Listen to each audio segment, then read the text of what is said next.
A legend is special, not simply because their talents set them apart, but because their stories transcend the individual. In fact, to me, that is what a legend is. A remarkable player who tells a story that enthralls us. Yo, what's the deal? What's the deal? It's your boy who is Hendo, and we back talking sports. So I'm gonna do a three-part video on this. Like I said, I'm doing forgotten stars of the 70s, 80s, and so on and so forth. This one gonna be about Dr.J, just stars. I wouldn't say he a forgotten star, but I would say maybe he is a little forgotten sometimes.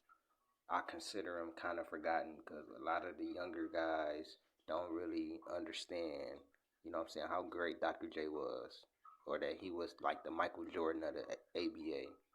But let's check it out.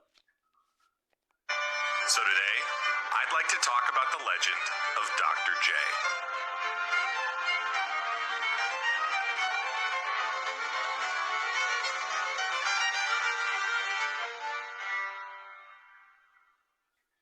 Julius Winfield Irving II, also known as Dr. J. If you know anything about him, you know that he is unequivocally the coolest basketball player of all time.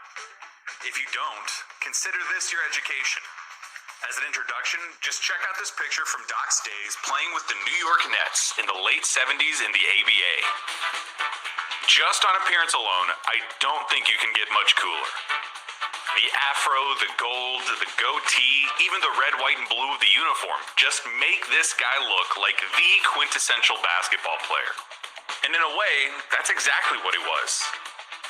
He spent the prime of his career in the ABA, a renegade basketball league full of wackos and nutjobs at every level that sold themselves as the energetic, fast-paced foil to the NBA's slower, methodical style.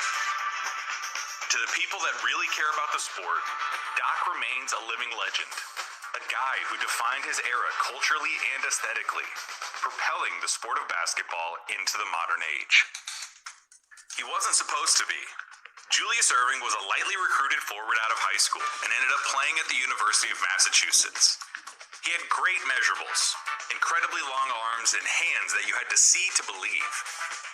According to sources I could find, his hand was 9.5 inches long from the base of his palm to the tip of his middle finger, and when splayed out, measured 11.5 inches from the tip of his thumb to the tip of his pinky. That's amazing. That's like, on some. That was why he was able to really do the dunks that he was able to do, to rock the babies. Why his dunks looked so like mesmerizing, because his arms were so long and how he was like gracefully like dunking the ball. Ironically, the year before his first varsity season, college basketball's ruling body had banned players from dunking the basketball. Irving made do and focused his game in other ways, perfecting sweeping layups and finger rolls while finding a knack for rebounding, often skying high above the heads of others and grabbing the ball out of the air with a single. Julius experienced remarkable success in his first varsity season, averaging over 20 points and over 20 rebounds for the entire season. Still, a 20-20 season? I don't think I didn't really heard that for real. Like a 20-20 season. Like a guy that height. He's not even a big man.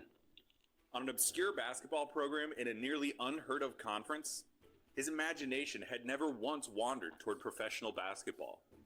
In the summer before his junior year of college, Julius found himself back home in New York City, spending his days tearing across the city's renowned street courts.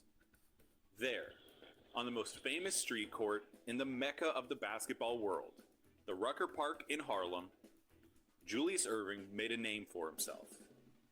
And the name was Dr. J. While Irving had never been allowed to dunk in college, here players were only limited by their creativity and daring, totally unleashed from the restrictions of collegiate. Okay, this is a great story then, because I always wanted to know how he got his name and everything. So I guess after the conference he went in, when he came to the court, He made the name up for himself and was able to actually dunk. It's crazy how they tried to ban the dunk because of how super talented and athletic these people was. Him, Kareem, or I think Daryl Dawkins, like, so on and so forth. I'm talking about, like, of course we know the Michaels, the Vince Carters, and other people like that. I'm talking about the people where they was like banning the dunk, like Kareem and obviously Dr. J now. Collegiate hoops, Julius would submit dunks, rebounds, blocks, and layups that started drawing crowds from all over the city. As it was happening, crowds and MCs searched for a fitting nickname. They tried things like the Hawk and the Pearl after Connie Hawkins and Earl Monroe. They tried Black Jesus, Moses, and so on. But none of them really stuck. In his childhood, though, Julius had nicknamed one of his friends who had a penchant for long-winded arguments the Professor. Tickled by this, the friend declared that if he were the professor, then Julius should be the doctor, so as to form a complete duo. So as the search for Irving's nickname continued, he finally declared himself that if he were to be called anything, he should be called the Doctor. The Doctor became Dr. Julius, and Dr. Julius became Dr. J. Before long, the city's pro ranks, real bona fide NBA players, started to show up to test the mettle of this Dr. J. Nobody could stop the Doctor. For the first time in his life, Julius Erving entertained the idea that he just might have what it takes to break into the professional ranks of basketball. After another 2020 season, Dr. J did just that. He took his chance and joined the ABA. After that junior year, a 21-year-old Julius Erving accepted a 4-year contract to join the Virginia Squires. Again, though, this was not seen as a major steal or a poaching job. Most people had still never heard of Julius Erving, and even if they had, it wasn't like he was any kind of real star. In fact, the Squires owner barely knew anything about Doc when he signed him. But as he walked away from their first meeting, he remarked, This is an amazing story. So it sounded like he worked himself from the bottom, went to, a conference that nobody knew about, dominated it, then went to the blacktop, dominated that, and then showed his skills off, found him a nickname, make him more marketable and everything like that, found him a nickname, didn't really want to play basketball, and ended up becoming one of the greatest basketball players of all time. You feel me? At worst, top 20. You feel me? So it's amazing. to somebody nearby, "Hey, did you see the meat hooks on that guy?"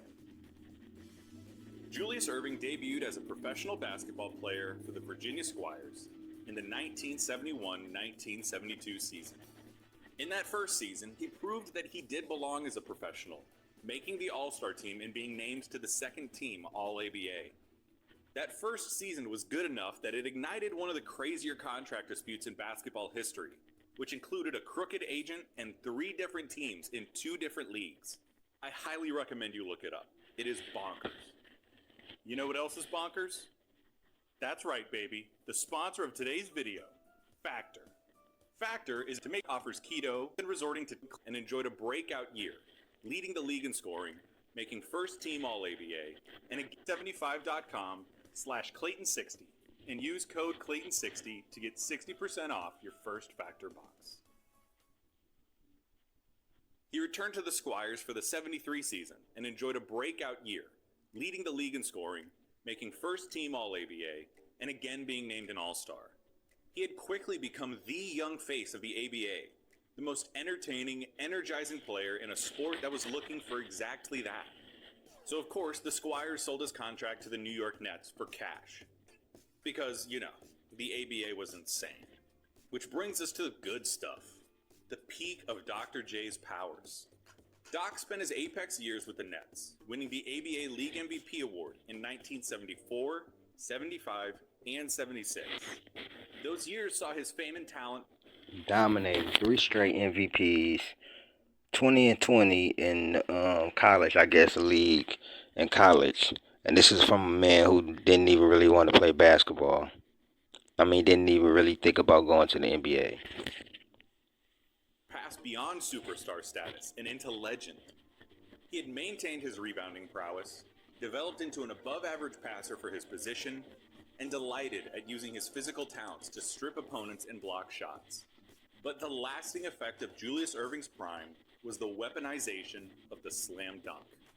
Perhaps no player is more synonymous with the dunk than Julius Erving. In the 60s, Elgin Baylor ignited a spark, taking something that had previously been reserved for centers as a show of brute force and power, and had infused it with a level of excitement. Doc took that spark and created an inferno.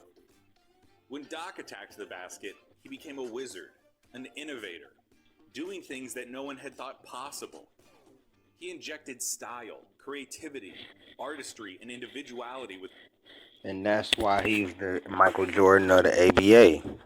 That's why before Mike, it was Dr. J. Like, Dr. J was doing, like, soaring and dunking like nobody had ever seen. And then you're hearing how dominant he was in the ABA and everything. This will be a 3-part series, so bear with me.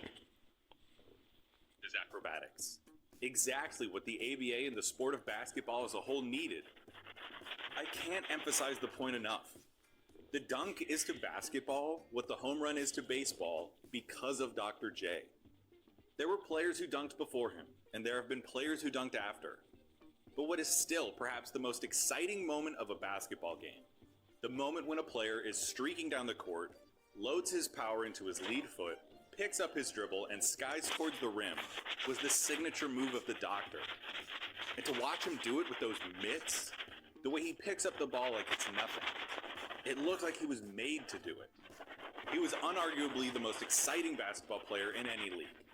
And yet his legend propagated in a way that was almost totally unique to him. The ABA did not have a national TV deal, so it spread through word of mouth and written accounts. Biden just announced a $5,400 stimulus for all. Wow, that's amazing. So this is part one of the Legend of Dr. J. I'm gonna be hitting y'all with part 2 and part 3 real soon. I might add this to my forgotten stars of the 70s. But I think I won't. I think I'll just make this a separate video.